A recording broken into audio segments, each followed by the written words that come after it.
যে প্রেসিডেন্ট জিয়া গুরুত্বপূর্ণ রাষ্ট্রীয় সেবা প্রতিষ্ঠানকারী কখনোই প্রাইভেটাইজেশন করা উচিত না, যেটা প্রেসিডেন্ট জিয়াও করে নাই। বিপিসি কিন্তু কখনো প্রাইভেটাইজেশন হয়নি। তো এখন এই কথাটা কে আনলো? ইকবাল হাসান মাহমুদ টুকু টুকু যখন সমালোচনা হলো তখন বললো যে না, একজনকে দেওয়া হবে না, আরও অনেক ব্যবসায়ীকে দেওয়া হবে। মূল উদ্দেশ্য হয়েছে ওই বসুন্ধরাকে দেওয়া। বসুন্ধরার সাথে রয়ের সংযোগ রয়েছে, তাদের অ্যাম্বাসেডার এসে তাদের ওইখানে সবসময় ভিজিট করে, দেখা সাক্ষাৎ করে। তো এইটা দিলে পরে ওই যে আগেই আমি বলেছি যে দেখেন সোনা কারবারি কীভাবে সোনার দাম বাড়াইছে, বিটুমিন কীভাবে বিটুমিনটাকে সে একক হাতে মনোপলি করে নিয়ে নষ্ট করে ফেলেছে। চোর একটা, মানে মানুষের প্রতি কোনো কমিটমেন্ট নেই, কোনো রিগার্ডস নাই। এখন যদি এই জ্বালানি খাত তাদের হাতে পড়ে, ওই একইভাবে মানে হু করে দাম বাড়ায় পাবে।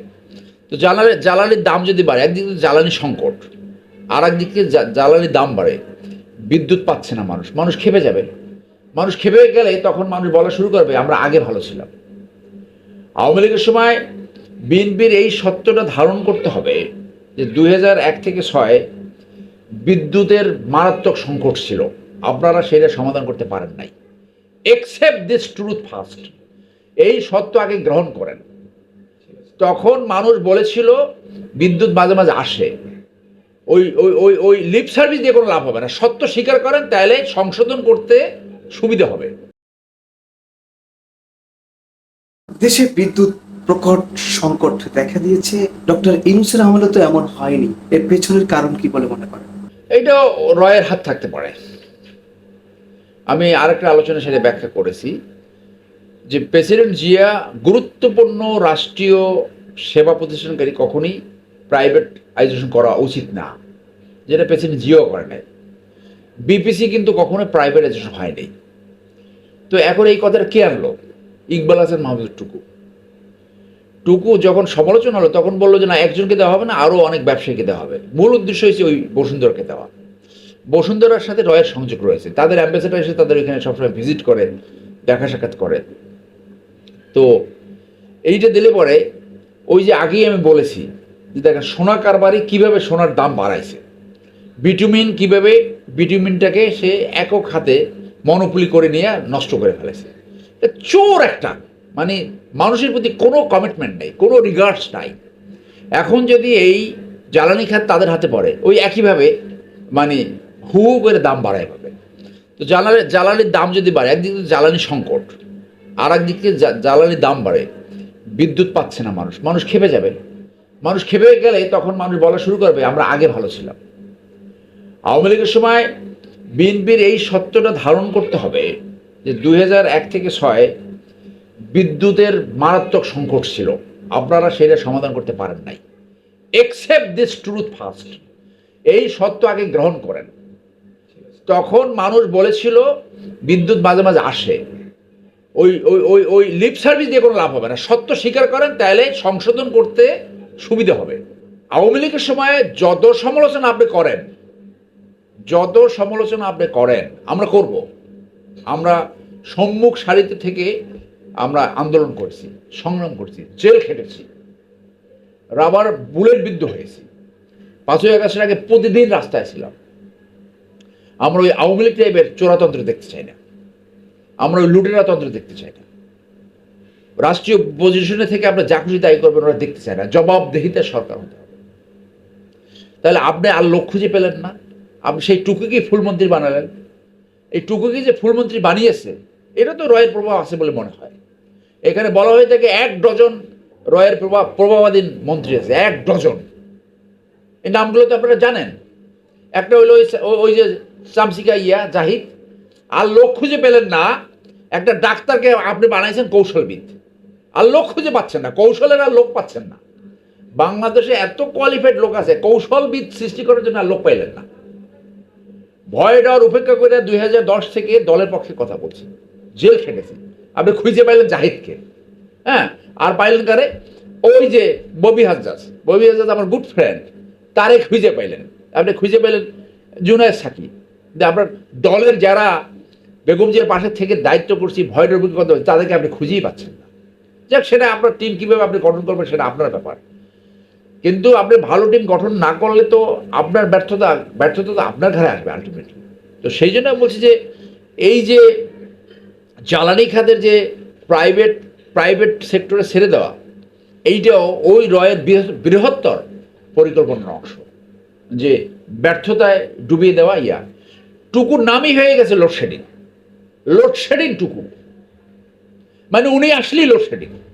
এই আপনি আসছেন আমার পাশে, দেখেন একটু আগে কিন্তু লোডশেডিং হয়েছে হয়েছে।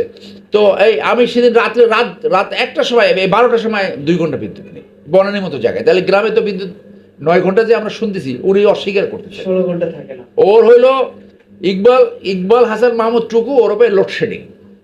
এই লোডশেডিংয়ে কিন্তু এই বিএনপিকে ডুবাবে। আপনি তাকে দ্রুত সরান, টিম গঠন করেন, প্রেসিডেন্ট জিয়ার মতো খুঁজে বাইর করেন হু ক্যান ডেলিভার। শুধু মুখে ডেলিভার করলে হবে না, কাজে ডেলিভার করতে হবে।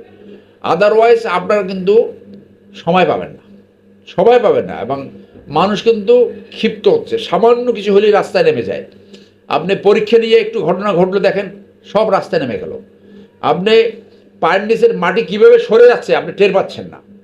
সো সেই আওয়ামী লীগ আপনার ফ্লাইওভার করেছে, মেট্রো রেল করেছে, পদ্মা ব্রিজ করেছে, এগুলো তো সত্য। তা আওয়ামী লীগের পতন হলো কেন? দুর্নীতি। মূল কারণ হলো দুর্নীতি আর মানি লন্ডারিং। বাংলাদেশে অর্থনৈতিক সংকটের মূল কারণ হলো দুর্নীতি এবং মানি লন্ডারিং। এই দুইটা জায়গায় বিএনপি হাত দেব, তাহলে বিএনপি সাকসেসফুল হবে। আগে নিজের দলের দুর্নীতি কমাতে হবে, নিজের মন্ত্রী এমপিদের দুর্নীতি কমাতে হবে, তারপরে দুর্নীতি বা যেই হোক। তাহলে 3টা কারণে এই বিএনপির সাকসেস নিহত। আপনার দুর্নীতিমুক্ত সমাজ গঠন করতে হবে, মানি লন্ডারিং শূন্যতে নামায় আনতে হবে, এবং যে টাকাগুলো পাচার হয়েছে সেগুলো ফেরত আনতে হবে। আর ইন্ডিয়ার পরামর্শে কোনো কিছু করা যাবে না, রয়ের পরামর্শে কোনো কিছু করা যাবে না। আপনার সিদ্ধান্তের ভিত্তি হবে জনস্বার্থ, দেশের স্বার্থ। এইটা যদি করেন তাহলে সেইটাই আওয়ামী লীগ থেকে আপনাকে পার্থক্য সৃষ্টি করবে এবং আপনি সাকসেসফুল হবেন, জনগণের সমর্থন পাবেন। আর আপনার টিম পুনর্গঠন করতে হবে। ইকবাল হাসান মাহমুদ চৌধুরীকে আপনি কালকে সরাই দেন, ও পারবে না। যে আপনি জানেন যে আমাদের সময় দেখছি ওই মেট্রিক পরীক্ষায় একবার ফেল করেছে, 33 পায় নাই। 7বার পরীক্ষা দেওয়ান, ও 33 পায় না, ওই 7বারই ফেল করে। একটা ব্যর্থ লোককে, যার কারণে 2001 থেকে 6 পতন হয়েছে, সেই লোকটাকে আবার আপনার ফুল মন্ত্রী করতে হবে কোন বিবেচনায়? জনগণের সেটা জানার অধিকার আছে। আপনি কোন বিবেচনায় তাকে ফুল মন্ত্রী বানালেন? আপনি সেটা জবাব দেন। আপনার মন্ত্রিসভা গঠনের রেশনাল কি? আপনার এখতিয়ার আছে টিম গঠন, কিন্তু জনগণের জানার অধিকার আছে আপনি কোন বিবেচনায় এই যারা একবার ব্যর্থ হয়েছে তাদেরকে আবার কিভাবে আপনি মন্ত্রী বানালেন? আপনি জ্বালাবেন না, আপনি যা কিছু করতে পারেন, কিন্তু মানুষ কিন্তু এটা নোট করছে। মানুষ কিন্তু যার কিন্তু দেখার সে কিন্তু দেখছে।